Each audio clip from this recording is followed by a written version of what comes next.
Hi, I'm Will Galbraith. I'm a part of the Ray White South Coast Group, and this is your South Coast Snapshot for week 31, 2023. The snapshot is designed to give you a bite-sized breakdown of the real estate market overall, including local, regional and city-based information across Australia. All information is sourced from the AFR, leading economist on Twitter, or X as it's now called, and the Sydney Morning Herald. All information is relevant to buyers, property owners, or both. SQM research this week has revealed national residential property rental vacancy rates continuing to rise to now stand at 1.3% as at the month of June 2023. The total number of rental vacancies Australia-wide rose by 2,800 dwellings to stand at 39,700 properties.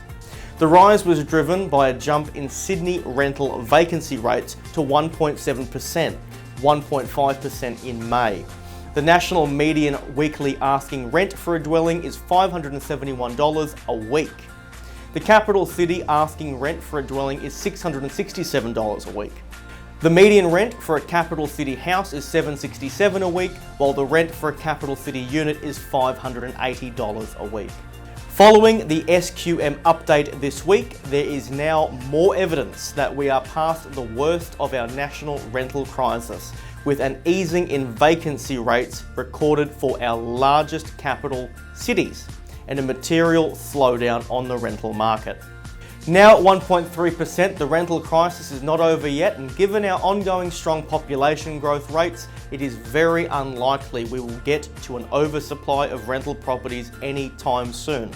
However, just an easing in the crisis can at least translate to a steadying of market rents after what has been an extended period of very rapid market rent growth.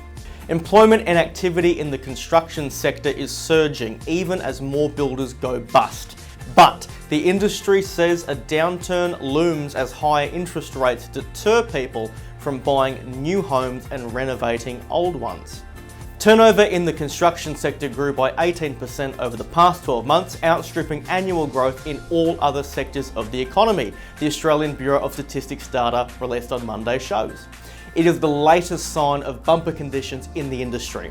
About 1 in 4 jobs created over the past year were in construction, where employment has grown faster in the past 12 months than any other industry. More than 2,000 construction businesses went under in the 11 months to May 31 this year, with the sector making up about 30% of national insolvencies. Households started putting the brakes on discretionary spending in early May and have been progressively cutting back harder on non-essential items.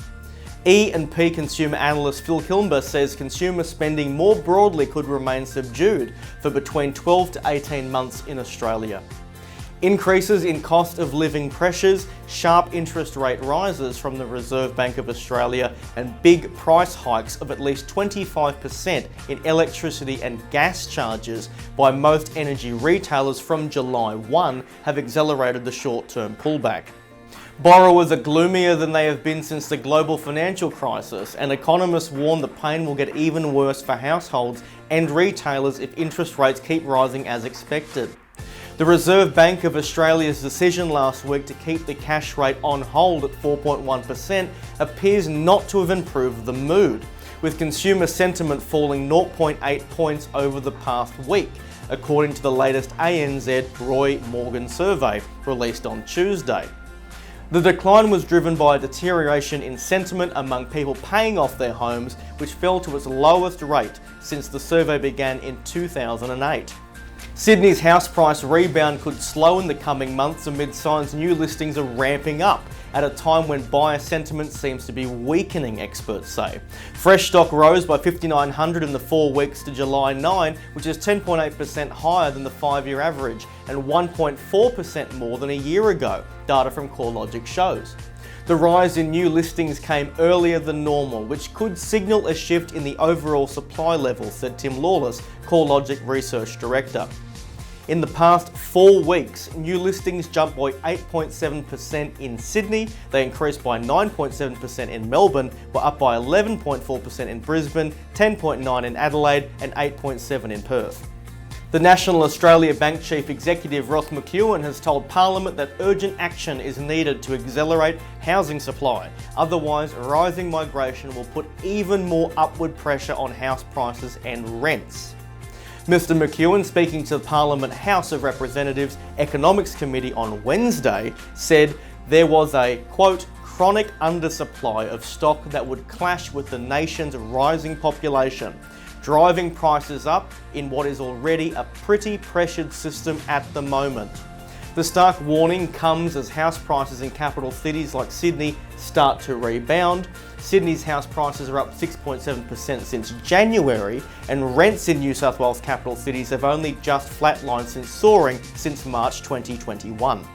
Commonwealth Bank boss Matt Commons says the cost pressure on households will intensify in the months ahead as past interest rate rises flow into consumers' bank accounts, with the bank also highlighting the cost of living pain being felt by its younger customers. In line with comments from the ANZ Bank and National Australia Bank on Wednesday, Commons said CBA's delinquent mortgages remained very low. However, he said certain groups were feeling the squeeze particularly sharply, singling out people in their early 30s. Commonwealth Bank Chief Executive Matt Commons says younger people and renters are feeling the sharpest financial stress in Australia as higher interest rates and inflation start to grind the economy to a near halt. With his bank forecasting that GDP will grow by just 1.4% in 2023, Mr Commons has said spending had slowed considerably as households grappled with 12 interest rate rises in only 14 months. While mortgage holders bore the brunt of the charges, he said that young renters were feeling the most pain. Looking to make the best use of the current market or considering your financial options. If you're either expanding your property portfolio, refinancing, or looking to sell your current property, get in touch today. We'd love to help. I'm Will Galbraith with the Ray White South Coast Group, and that was your South Coast Snapshot for week 31, 2023. Be well. Talk to you next time.